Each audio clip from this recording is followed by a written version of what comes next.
জনাব তারেক রহমান সাহেব দীর্ঘদিন একটা স্বৈরাচারী ফাঁসিবাদী সরকারের নিপীড়নের শিকার হয়ে নিজের মা নিজের ভাইকে ছেড়ে বিদেশে থাকতে বাধ্য হয়েছেন। সেই অবস্থাতেও তিনি এই দেশ এবং দেশের মানুষের জন্য কাজ করেছেন, এই দলের জন্য কাজ করেছেন। কেন আমরা তাকে ভালোবাসবো না? তিনি এদেশের কল্যাণের কথা ভেবেছেন, কেন আমরা তাকে ভালোবাসবো না? তিনি নতুন নতুন অনেক কর্মসূচি দিয়েছেন মানুষের কল্যাণের জন্য, এদেশের নারীদের জন্য, এদেশের শিশুদের জন্য, এদেশের তরুণদের জন্য। আমরা কেন তাকে ভালোবাসবো না? কেন আমরা তাকে ভালোবাসবো না? যিনি সবার জন্য বাংলাদেশ এই স্লোগান নিয়ে আমাদের আগামী দিনে চলার পথ দেখাচ্ছেন। প্রিয় বন্ধুরা আমার, বাংলাদেশে এমন কোনো পরিবার নাই যে পরিবার দাবি করতে পারে যে দেশের স্বাধীনতা থেকে শুরু করে এদেশের উন্নয়ন, এদেশের কল্যাণ, এদেশের প্রগতি, এদেশের সমৃদ্ধির জন্য তারা কাজ করেছে। একটাই পরিবার, সেই পরিবার হলো জিয়া পরিবার।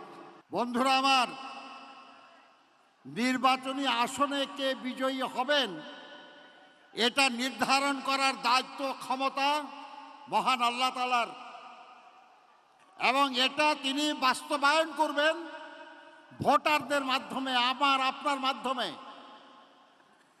যিনি এই কথা বলেছেন উনি কি আল্লাহর থেকে হুকুম পাইছেন নাকি আপনারা তাকে সম্মতি দিয়েছেন?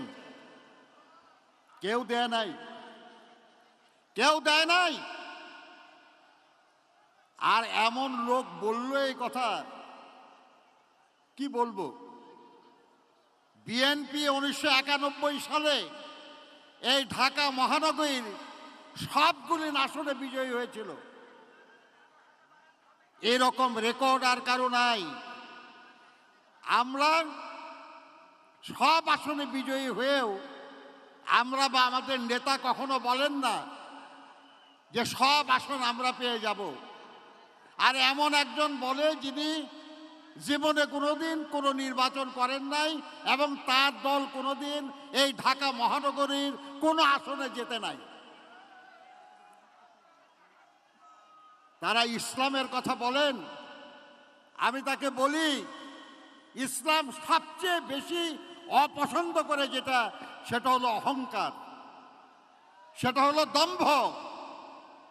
তিনি দম্ভ প্রকাশ করেছেন, অহংকার পোষণ করেছেন, এবং আল্লাহ অহংকারীদের পতন ঘটান।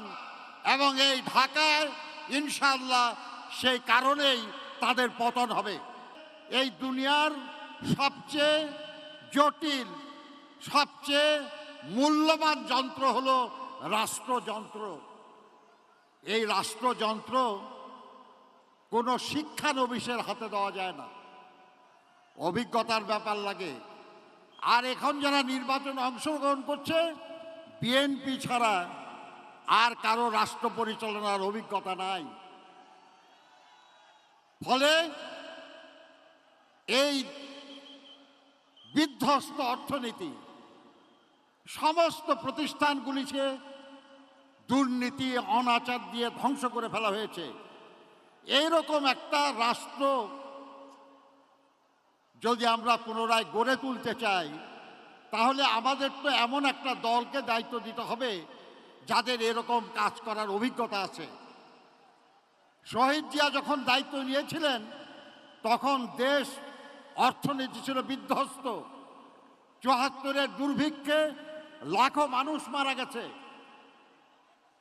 সেই দেশকে তিনি আবার খাদ্যে সম্পূর্ণ করলেন, বন্ধ শিল্প চালু করলেন, জনগণের কর্মসংস্থানের ব্যবস্থা করলেন, মানুষের মধ্যে আশার সঞ্চার করলেন, তাদের আইন শৃঙ্খলা পরিস্থিতির উন্নয়ন করলেন। কিন্তু তাকে হত্যা করা হলো। এরপরে এরশাদ সাহেব ক্ষমতায় এসে আমাদের উন্নয়ন বাজেট 100% পর নির্ভর করে দিলেন।